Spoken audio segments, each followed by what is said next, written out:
Who's in a worse position? Honestly, hand on heart, Manchester United or Chelsea? Which team can be fixed easier? Well, I guess that you want to say Chelsea because they've got that many players, but I don't know how many of their players are actually at the level required to get Chelsea to where they want to be. You'd probably say Manchester United are in a better place because Erik ten Hag's got them in the top 4 before, so he knows what it takes. He's won them a cup already, so he knows what it takes. But Chelsea at the minute look really bad. Like, really bad. I'm not quite sure what they are. The way that they play is all slow, it's quite laboured. I like Nicholas Jackson. I'm not quite sure how many goals he's going to get this season. Mudryk finally gets a rare start. Does absolutely nothing. Makes rash decisions. Sometimes he's getting the ball to feet. He's not even checking over his shoulders. He's turning into trouble, making tackles, picking up bookings. He's got no confidence. Sterling, I think you know what you're going to get from Sterling. I think Sterling hasn't shirked it. I think he's been trying to make things happen. But they just look so unbalanced all over the pitch. Ben Chilwell doesn't start. Don't think he was fit. They just don't look balanced at all in their squad. And where they could finish this season, like if they were to finish, look at this current Chelsea squad now and the way that they're playing. If they were to finish 10th, I'd probably go, Like, it wouldn't be like oh my goodness, can you believe Chelsea finished 10th? Because they are, right now, for the way they've been playing, they're exactly where they should be. They've bought poorly as well. I've just written some names of players. Mudryk, Dizazi, Jackson. I know you're a fan, but I'm still wanting to see Gusto. Sanchez, the goalkeeper. I don't necessarily know if that's an upgrade on the two they had previously. Even, I think it's pronounced Ogachukwu in the middle of the park. Like, I know they've got injuries, Chelsea, but I just don't think they've got an identity. No. There's the final third is the huge problem for them. Yeah. But I just think it's bigger than that. I don't think any of them know if they're starters or not when everyone's fit. I don't know if they link up as a team, if they know each other particularly well. Their only win so far is against Luton. I mentioned they're 14th. They're in a real mess this season. They've scored 5 goals so far. That's an average of 1 per game. That's not Chelsea.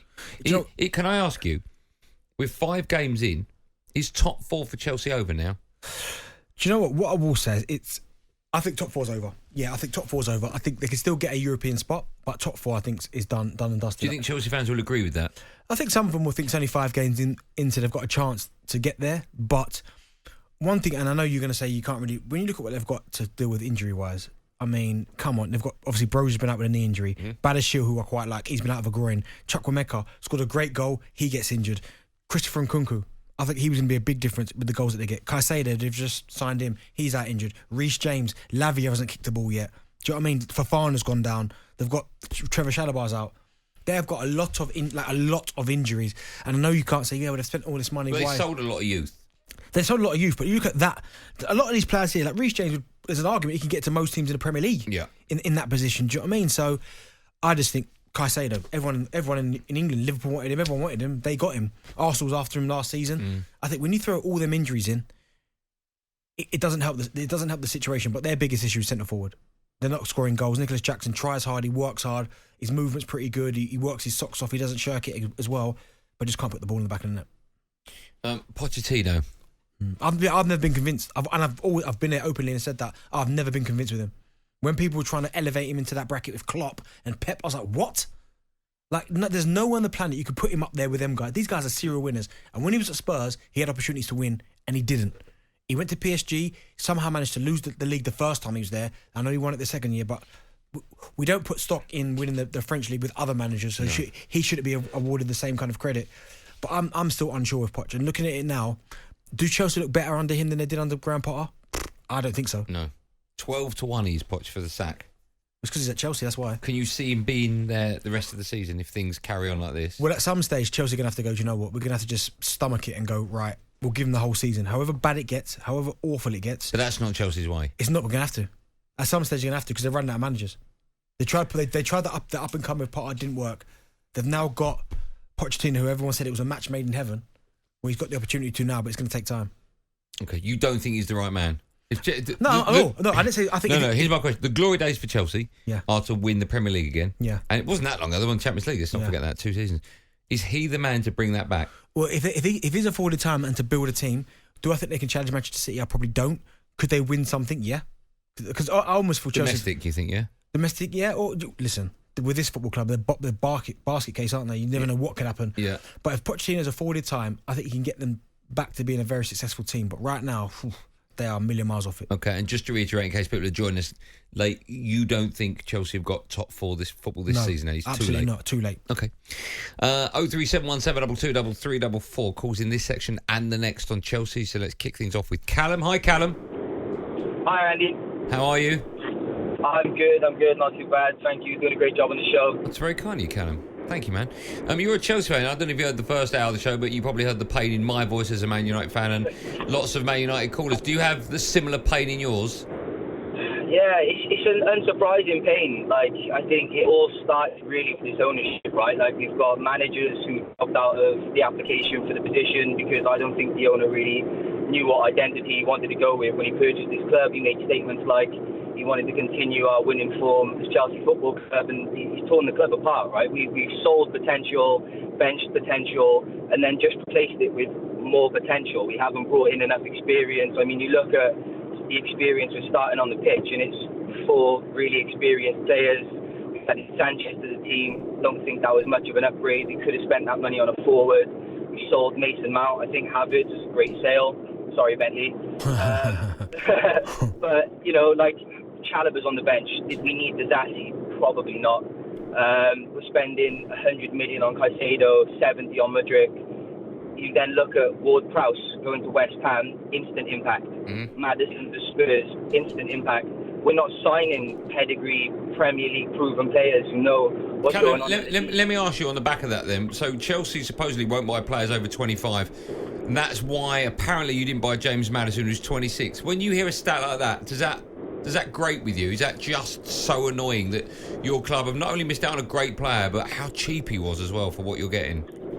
Oh, I think he's bargaining the season. I think it's definitely a terrible policy. I understand, you know, potential may in a couple of years get consistency, but we need to win now. Like, if we're going to get that impact, get those places into Europe, get more money, we need those places now. And like a year difference between 25 and 26 is ridiculous. Callum, what do you do with Mudryk? It's a hard question. I don't know. Like, you know, do you keep starting him every single game to try and build up his confidence, but then going backwards, it makes us really weak? Do we bench him, completely drop his confidence, lose money? Who we really got to replace him? In this position now, if I'm Pochettino, the only way to get him in form is to play him, and you've got to grin and bear it. We're losing games already. But you say that Kai Havertz wasn't working for Arsenal, and he dropped him at the weekend, didn't he? So, and it's not working for him. But have we given him as much chance as Arteta gave Havertz at the beginning? Yeah, maybe. Is 5 games enough? Like, that's the question. Well, he came in January last year, didn't he? The only thing I can see happening with Mudryk, right, Callum. maybe is the right answer. Send him out on loan. You might have to, because to try and get a bit of confidence in him. Because looking at him, I almost look at him and feel sorry for him, because there's times he's getting the ball, he's making mistakes, and when the camera pans to his face, it's almost like he would like to be anywhere else, but where he is right there on that pitch. So maybe you have to send him out on loan. Who'd you rather have, him or Kai Havertz? Oh, give me Kai Havertz, and that's saying something. Listen to that. Give me him. Yeah. No, I'll have him. Give me him. Adam's up next. Chelsea fan. Hi, Adam. Hi. First time caller. I don't really know where to start. Callum stole a lot of my thunder with a lot of good points of what I was going to say. Okay, well, let me ask you, Adam. He didn't talk about the manager, so you can do that. What's your view on Poch? Well, you know what? I was on board when they got Potter, and I was of the influence that he would be given 3 good years to mould the team, and when they sacked him, I thought, oh, here we go again. And the same with Poch. Obviously, it started badly, but if he doesn't get given time, what is the point in signing all these young players with potential? They need time to mould into the squad. We've sold all our good experienced players and replaced it with a load of youngsters. Of course it's going to take time. But do you know the only thing I'd say about that, Adam, because you make a good point there, is that I think if you're going to give Poch the opportunity to succeed, you need to give him time. And if the owners want to do that, then they almost can't buy the young players and then sack Poch in a couple of months. It's all going to have to be one. Do you know what I mean? So they can't sign all these youngsters under 25 and think we're going to build, but things are not happening straight away, so we'll sack Poch. They've all got to mean it together, right? Yeah, precisely. I mean, we sold the likes of Tomori and Mount, Chelsea cold-blooded players with potential and quality and replaced it with youngsters who don't even understand the ethos. Dasasi, he's rubbish. Mudryk has been rubbish. Jackson's been rubbish. We haven't signed an out-and-out front nine. Not number 9. And we're so predictable when we're playing. It's just a bit of a mess at the moment, and I think it's going to take months and months to get better. Yeah. When you look at I'm looking at the list of players now that have gone for Chelsea. Even players like Kante. Did he go too early? No, do you know what?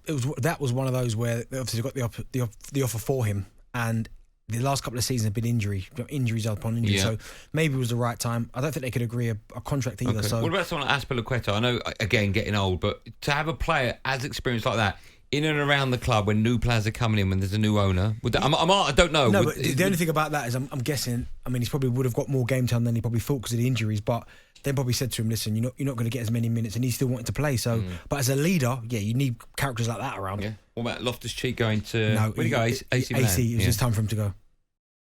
talkSPORT Drive with Andy Goldstein. Monday to Friday afternoon from 4 on AM, on DAB, via the talkSPORT app and on your smart speaker. talkSPORT.